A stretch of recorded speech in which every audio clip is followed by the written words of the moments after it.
मंगला विद्या मंदिर के सभी छात्रों को आपकी हिंदी की शिक्षिका शालिनी का नमस्कार। मैं आशा करती हूँ बच्चों कि आप सब स्वस्थ होंगे और खुश होंगे।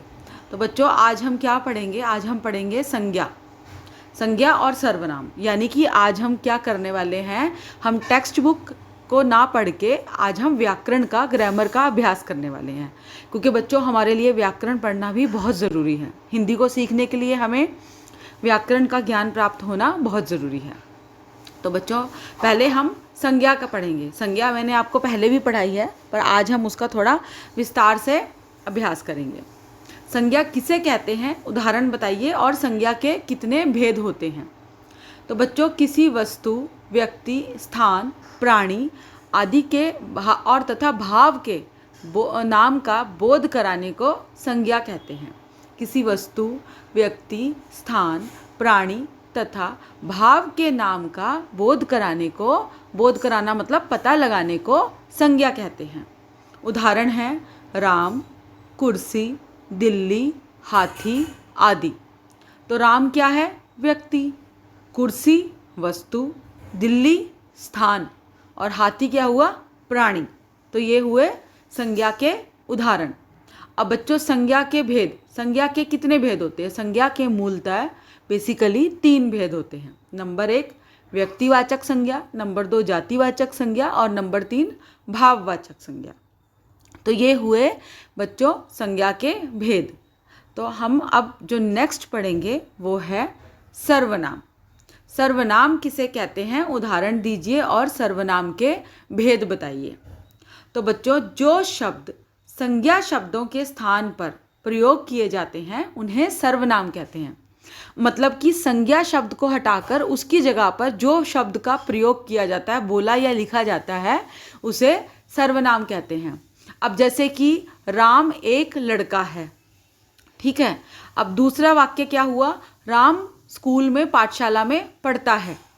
तो हम दूसरे वाक्य में क्या लिखेंगे? अगर हम राम शब्द हटा के यह लिख दें कि वह स्कूल में पढ़ता है। राम एक लड़का है, वह स्कूल में पढ़ता है। तो हमने क्या किया? राम को हटा के वहाँ पे क्या लगा दिया?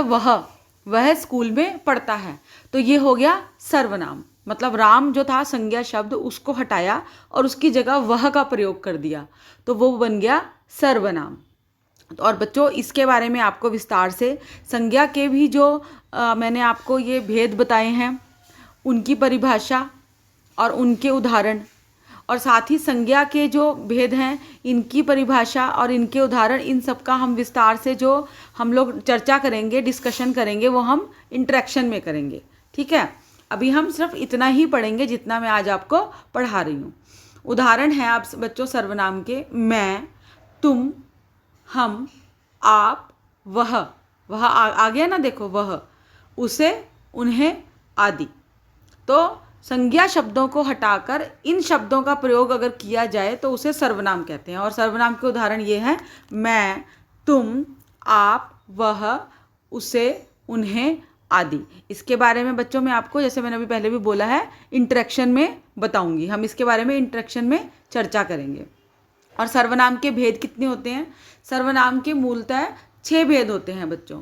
पुरुषवाचक सर्वनाम, निश्चयवाचक सर्वनाम, अनिश्चयवाचक सर्वनाम, प्रश्नवाचक सर्वनाम, निजवाचक सर्वनाम, संबंधवाचक सर्वनाम।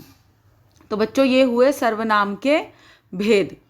ठीक है, और इन भेदों की, सर्वनाम के भेदों की परिभाषा और उनके उदाहरण मैं आपको बताऊंगी चौथी कक्षा में, क्योंकि अभी आप तीसरी कक्षा में हो, अभी आप थोड़े छोटे हो। हमें सिर्फ इतना ही व्याकरण को जानना है।